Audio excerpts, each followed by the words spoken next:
6 గ్యారంటీలు అంటివి 100 రోజులు అంటివి డైలాగులు కొడితివి 6 గ్యారంటీలు 100 రోజుల్లో అమలు చేస్తా అని డైలాగులు కొడితివి మరి 100 రోజులు వా ఇప్పుడు 900 రోజులకు వచ్చాయి ఈ మధ్యన మొన్న ఆదిలాబాద్ పోతే అక్కడ ప్రెస్ వాళ్ళు అడిగింది ఏమైనా రేవంత్ రెడ్డి గారు 100 రోజులు అంటివి 6 గ్యారంటీలు అంటివి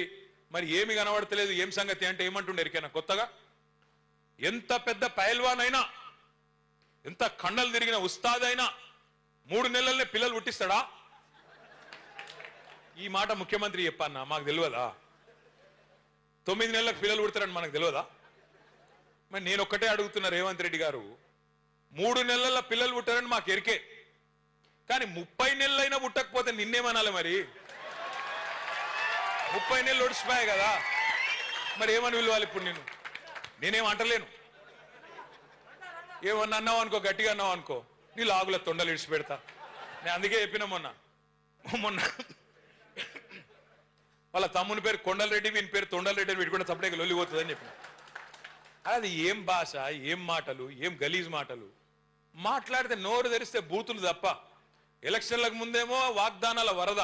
ఇప్పుడు నోరు తెరిస్తే బురద అంత తప్ప ఏమీ లేదు ఒక్కటంటే ఒక్క మంచి మాట తెల్లారు లేస్తే ఎక్కడ మాట్లాడినా ఆఖరికి పిల్లగాన్ల ప్రోగ్రాంకు పోయిన మొన్నెక్కను ఎదురుగా స్కూల్ పిల్లలు ఉన్నారు వాళ్ళ ముంగట ఏం మాట్లాడాలనో కూడా తెలియదా నీకు కనీసం ఎదురుగా ఆడపిల్లలు కూర్చుంటే ఏం మాట్లాడానో తెలియదు స్కూల్ పిల్లలు కూర్చుంటే ఏం మాట్లాడానో తెలియదు ఏడవైనా ఒకటే లొల్లి పేగులు తీసుకుంటా మెడలేస్తా గుడ్లు వీక్తా గోటీలాడతా లాగుల తొండలు ఇడిచిపెడతా నేను చెప్పులు ఎత్తుకపోతా అనుకుంటున్నారు ఢిల్లీలో ఇవే మాటలు లఫుడ్ మాటలు తప్ప ఒక్క మంచి పని ఇది నేను చేసిన హైదరాబాద్ లో నేను అడిగిన మొన్న ఏమని ప్రభుత్వాన్ని 1,00,000 డబుల్ బెడ్రూమ్ ఇల్లు మేము కట్టినాం కేసీఆర్ గారి ప్రభుత్వంలో 1,00,000 డబుల్ బెడ్రూమ్ ఇల్లు మేము దగ్గరుండి మున్సిపల్ మంత్రిగా నేను కట్టించిన నేను అడిగిన నువ్వు 2.5 ఏళ్ళు అయిపోయిందంటే 50% టైం అయిపోయింది నీది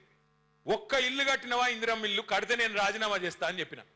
ఒక్కొక్కడు లేచి ఎగిరెగిరి పడుతురు గింతున్నోడు కూడా ఒక ఇల్లు చూపెట్టురు రాయి అంటే అది శాత కాదు నేను ఏమడిగిన నేను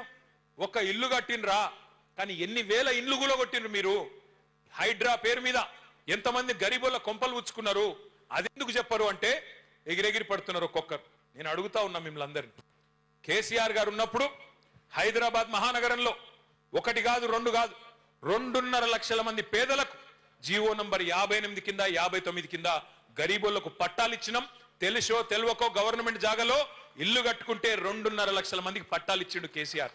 నీ ముఖానికి నువ్వు ఒక్కలకి ఇచ్చినావా పట్టా ఒక్క పట్టా ఇచ్చినవా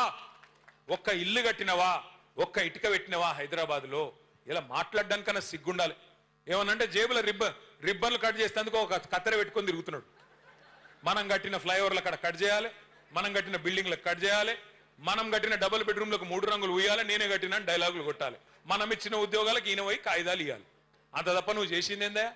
ఏమన్నా మాట్లాడినావు అనుకో గట్టిగా వెనకటికి ఎవడో అన్నాడట ముఖం బాగా లేకపోతే అద్దం బల కొట్టుకుంటూ అంటాడు